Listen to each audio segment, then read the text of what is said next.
మన ప్రభువును రక్షకుడైన క్రీస్తు వారి మహోన్నతమైన నామంలో మీ అందరికీ నా శుభాలు వందనాలండి. ఈరోజు మనం మత్తయి సువార్త 6వ అధ్యాయాన్ని చదువుకుందాం. మనుషులకు కనబడవలనని వారి ఎదుట మీ నీతి కార్యము చేయకుండా జాగ్రత్త పడుడి, లేని ఎడల పరలోకమందున్న మీ తండ్రి యొద్ద మీరు ఫలము పొందరు. కావున నీవు ధర్మము చేయునప్పుడు మనుష్యుల వలన ఘనత నొందవలనని వేషధారులు సమాజ మందిరములలోనూ వీధులలోనూ చేయులాగున నీ ముందర బూర ఊదింపవద్దు. వారు తమ ఫలము పొంది ఉన్నారని నిశ్చయముగా మీతో చెప్పుచున్నాను. నీవైతే ధర్మము చేయునప్పుడు నీ ధర్మము రహస్యముగా నుండు నిమిత్తము నీ కుడి చెయ్యి చేయునది నీ ఎడమ చేతికి తెలియకుండవలెను. అట్లయితే రహస్యమందు చూచు నీ తండ్రి నీకు ప్రతిఫలమిచ్చును.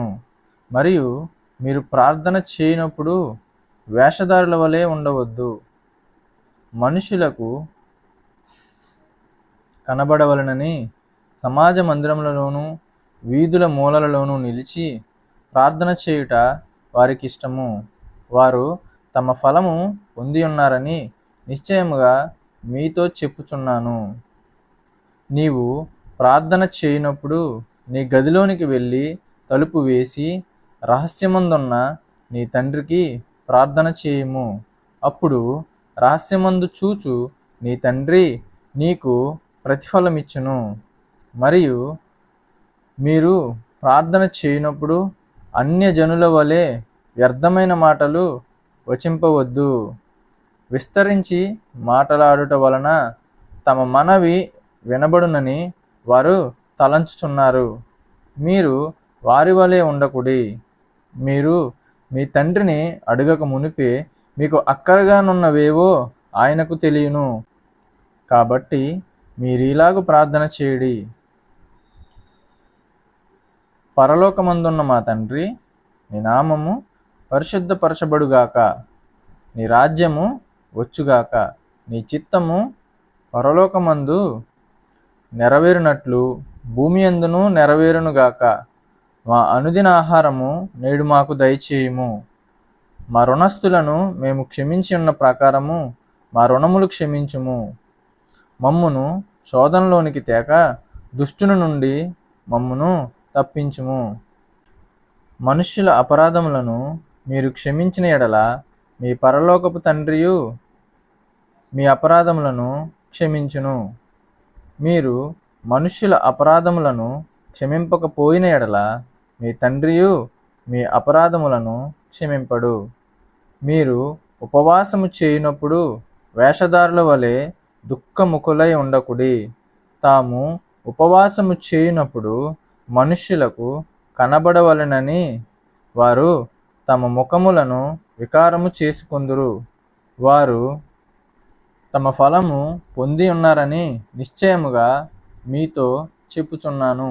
ఉపవాసము చేయుచున్నట్టు మనుషులకు కనబడవలెనని కాక రహస్యమందున్న నీ తండ్రికే కనబడవలెనని నీవు ఉపవాసము చేయునప్పుడు నీ తల అంటుకొని నీ ముఖము కడుక్కొనుము.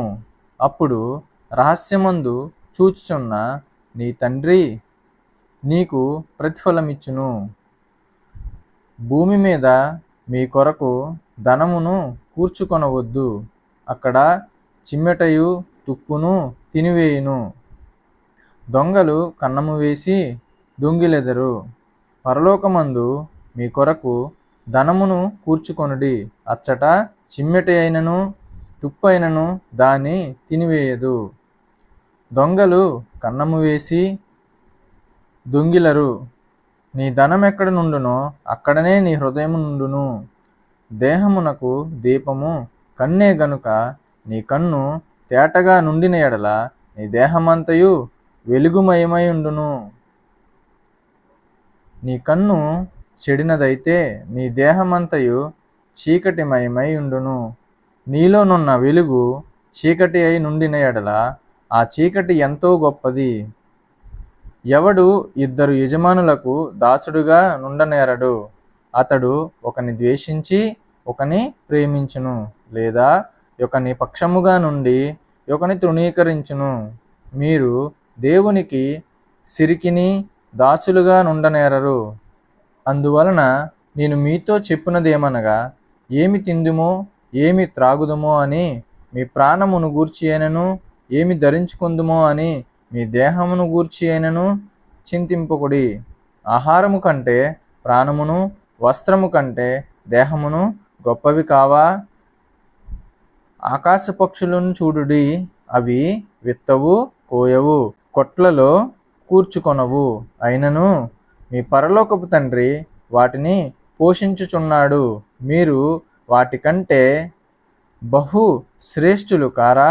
మీలో నెవడు చింతించుట వలన తన ఎత్తు మూరెడెక్కువ చేసుకొనగలడు? వస్త్రములను గూర్చి మీరు చింతింపనేలా? అడవి పువ్వులు ఎలాగూ